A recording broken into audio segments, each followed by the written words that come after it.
Hello, everyone, and welcome to another episode of Los Banos Talk. My name is Justin Collins.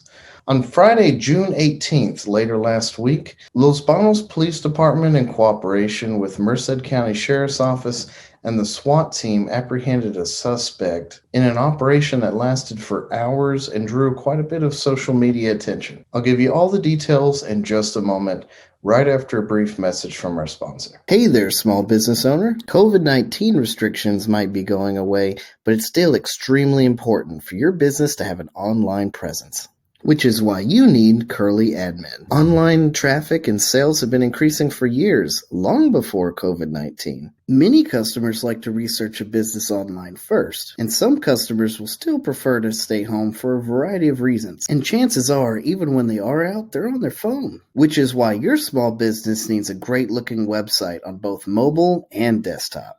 And that's why you need Curly Admin. Curly Admin is a local Los Banos business that builds custom websites and even manages it for you. And Curly Admin is local right here in Los Banos, which means that getting support is easy and fast. For pricing and details, go to www.curlyadmin.com. Again, that's curlyadmin.com. And we're back. Thanks for watching. On June 18th, last Friday, at approximately 3:43 p.m., the Los Banos Police Department responded to a disturbance in the area of the 800 block of Jeffrey Road. The female caller reported that her ex-boyfriend, who is 36-year-old Jerry Galindo Martinez of Los Banos, had a firearm and was attempting to break into her house. Officers were already, in fact, searching for Martinez due to a separate criminal threats incident which was reported the prior evening. When officers arrived on scene around the 1600 block of Canal Farm Lane, they located the suspect's vehicle. According to police, an elderly female walked out of her residence and reported that an unknown male was inside her house. Officers set up a perimeter around the house and attempted to call out the suspect using the public address system. After about an hour, detectives were able to obtain a search warrant for the residence and requested Merced County Sheriff's Office SWAT team. SWAT team staged outside of the residence and also over by Los Banos Junior High. There were also some Merced County Sheriff's deputies on scene as well, maintaining the perimeter. I myself was on scene for a portion of the event, but was unable to get closer due to safety reasons. They wanted everyone to remain behind the cones, which was at the entrance to Canal Farm Lane. Various SWAT team resources were deployed, such as a drone, which I saw taking footage from over top and looking into the residence, and also there was a specialty robot which was used to search the house and then call the suspect out.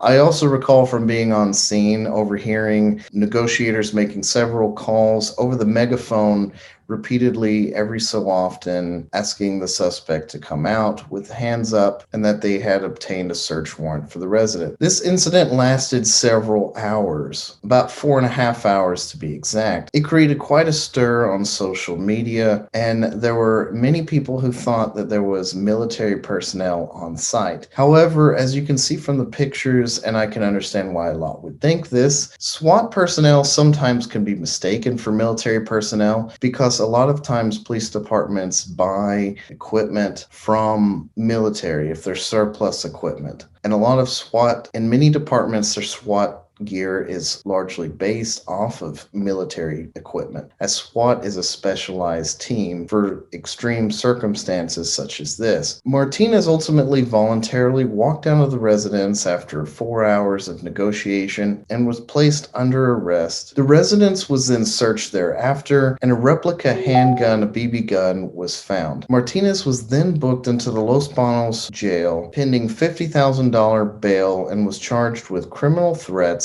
and resisting arrest. Now, while some have taken quickly to social media to criticize the police and the sheriff's office use of SWAT team and resources over an individual with a replica gun, it is impossible to really know if a gun is replica or not until you have it in your possession. Protocol was followed, and the goal was to make sure that everyone came out safe and alive, and in this incident they did. It's very easy to criticize things in hindsight, but the police do not have a crystal crystal ball, and there's no way for them to have known any of that until after the fact. Also, while I was on scene, I heard what sounded like 2 explosions, most likely stun grenades or flash grenades. It seems as though there were several attempts and different resources used to try to get the suspect to come out on his own and without anyone getting harmed. Good job, Los Banos Police Department, and good job, Merced County Sheriff's Office and the SWAT team. If you haven't already, please like, follow, subscribe to Los Banos Talk. We have Facebook, Instagram, YouTube, Twitter, and of course, LosBanosTalk.com. You can become a supporter of Los Banos Talk for just $4.99 a month